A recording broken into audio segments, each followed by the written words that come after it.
कम से कम समय में जोड़ करके अपने मुख्य अतिथि का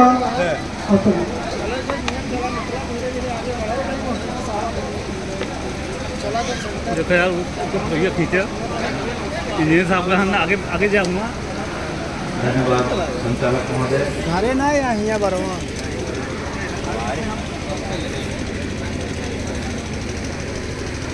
विजय पटेल साहब से निवेदन है कि वो लोक अतिथि से आपका माल्यार्पण का स्वागत कर दें।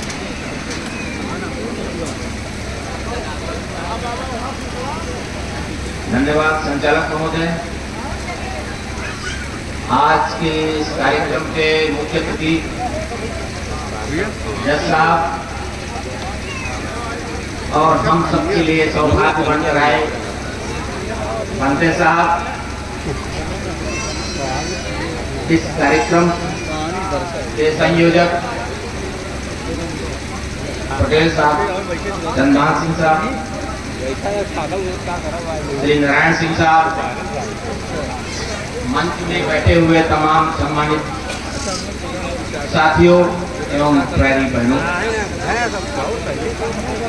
सभा में आए हुए सभी लोगों का मैं स्वागत करता हूं। आज का जो विषय चुना गया है वो बहुत ही महत्वपूर्ण हो चुका है। आप सबने संविधान की प्रस्तावना पढ़ी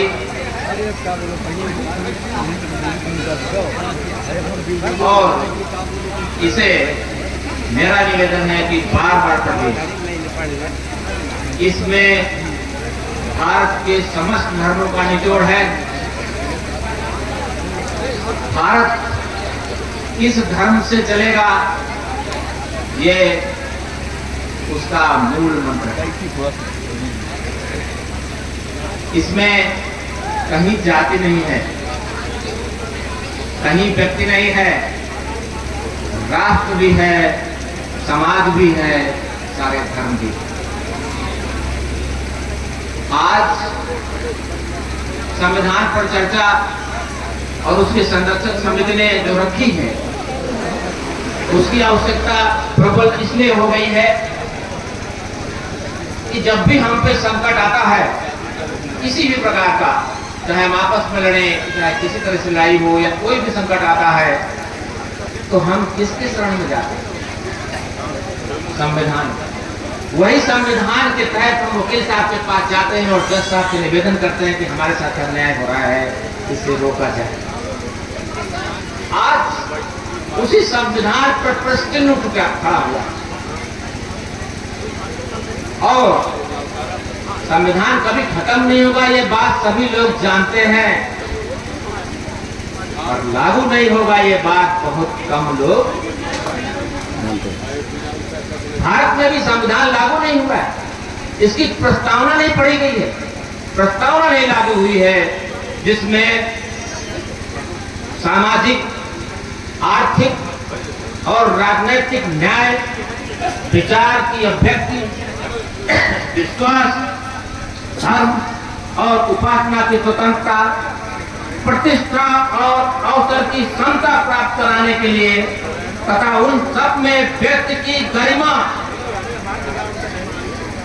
और राष्ट्र की एकता और अखंडता को सुनिश्चित करने वाली बंधुता बढ़ाने के लिए दृढ़ संकल्प होना है।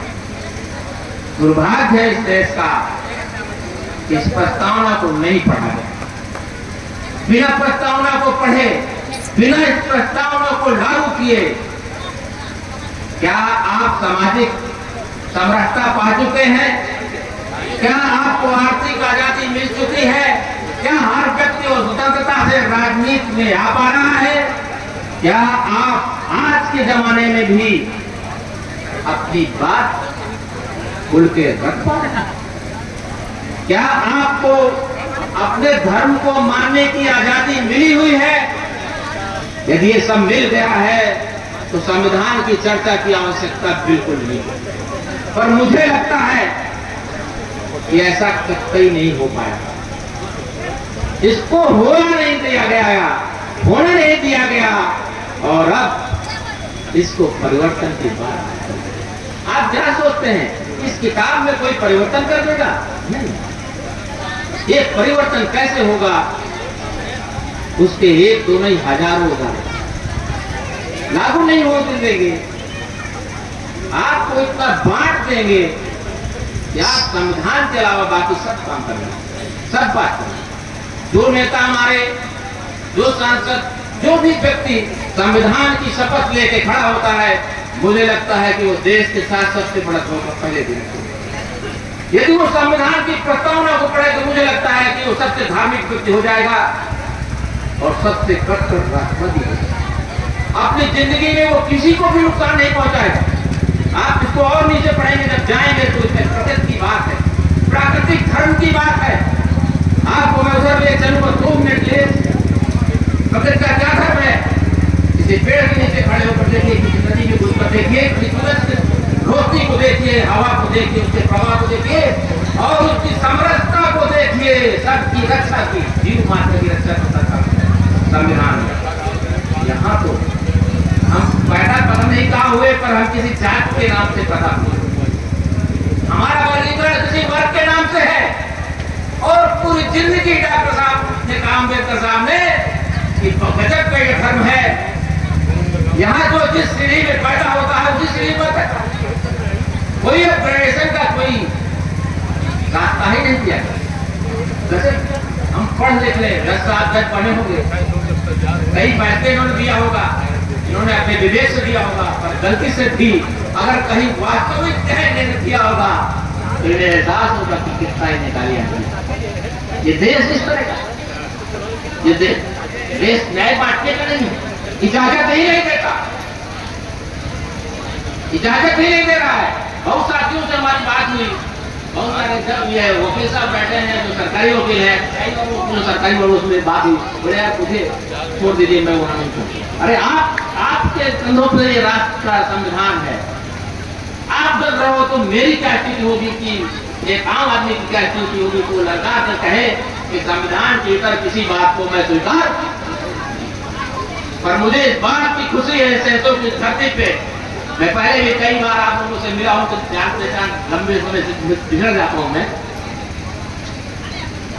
इतनी हमारी बहनें और इतने लोग, यदि यही लोग संविधान को वास्तविक अपने जीवन में उतार लें और सबसे पहले इस देश के निवासी और मानव बन जाएं, तो जो लोग हमारे बीच में भेदभाव का बीज बो रहे हैं, जो हमें ऊंच नीच में, धर्म और धर्म में बांट रहे हैं, उन्हें ये 100 लोग ही सब रखना भूल सकते। जरूरत आज इसलिए हम पड़ी है कि सबसे बड़ा हमला आज जो संविधान के एक धारा पर किया था,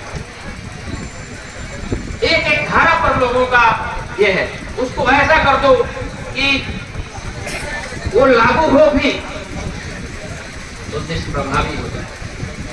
जो संविधान की प्रस्तावना है वो किसी भी सूरत में जन जन तक ना पहुंचने पाए और इस देश का आम नागरिक समता, बंधुत्वता, देश की एकता, अखंडता के लिए जीवन मरण बना करके न, इतना विभाजन, इस कतर का विभाजन, एक जाति बनाई गई, उस पे भी हजारों जाति और हर जाति अपने आप को सबसे ऊंची वाली जाति। क्या करेगा ये संविधान? अगर अम्बेडकर साहब ने आपकी तरह ये कर लिया होता तो क्या होता इस देश का हाल? आज आपको एहसास हो रहा होगा कि संविधान कितनी जरूरी चीज है। इस बार के चुनाव में हम गांव-गांव जब गए, इसमें 7 दिनों का भ्रमण किया, तो हम लोग सोचते थे कि जो संविधान के बदलने की बात चल रही है, कहीं ये एजेंडा प्राप्त नहीं होगा कि गांव तक पहुंच पाएगा कि नहीं। गांव तक बहुत विधिवत तरीके से पहुंचा। वो लोग जो देश को बदलने के लिए सतत संपर्क हैं, उन्हें बताना नहीं पड़ा है कि क्या खतरा है। अब जिम्मेदारी किसके आती है? जिम्मेदारी उनके बाद उन्होंने अपना काम किया और बखूबी से आगे करेंगे, हमें यही उम्मीद है।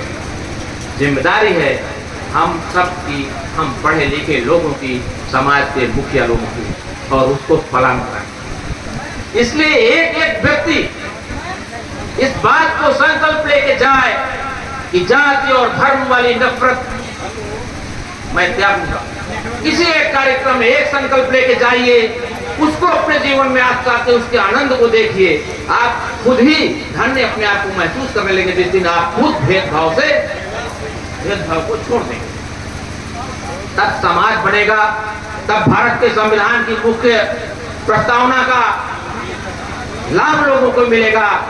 मुझसे बहुत पढ़े लिखे लोग इसमें हैं और खासकर संविधान के रक्षक इस सभा में ज्यादा हैं। मैं पूरा समय चाहूंगा कि मैं उनको सुनूं। राजनीतिक बात चूंकि नहीं करना है इसलिए मैं नहीं करूंगा, पर मेरा एक बार फिर से निवेदन है, इस संविधान की मूल जो प्रस्तावना है इसको 1000 बार पढ़िए, अपने घर में मढ़वा के अपने बच्चों को बताइए, जिनके अंदर ऐसा जहर भरा जा रहा है कि वो मनुष्य नहीं बचेंगे, भारत के नागरिक कैसे। खतरनाक खेल हो रहा है, उस खतरे से ये संविधान की प्रस्तावना बचा सकती है। आदमी बनने के लिए प्रेरित कर सकती है। ये कह सकती है कि कोई न हिंदू है, न मुसलमान है, न बौद्ध है, न सिख है, न कुर्मी न है, दरिया है, न ये सारे लोग इस देश के निवासी हैं और मनुष्य जाति मनुष्य की तो पहचाना संभव नहीं है। मैं भी चेन्नई गया, विजयवाड़ा गया, वहां सब जाकर आप पता लगेगा कि कोई हिंदी भाषी मिल जाए तो लगेगा ये मेरा भाई मिल गया। आप वहां अपना बिरादरी भूल जाओगे सब, समझ रहे हैं। तो हकीकत ये है कि किसी को ब्लड की जरूरत पड़ जाए तो मरते समय वो ये नहीं कहेगा कि किसी दलित का, किसी मुसलमान का या सिख का या ईसाई का खून हमारे अंदर। इसका मतलब है कि प्राकृतिक तौर पर हम सब एक हैं, और वही संकल्प यदि आप लेके आप घर जाते हैं तो मुझे लगता है ये सभा आपको एक मंत्र दे सकेगी। धन्यवाद। फिर से आयोजकों का मैं सम्मान करता हूँ। धन्यवाद, नमस्कार।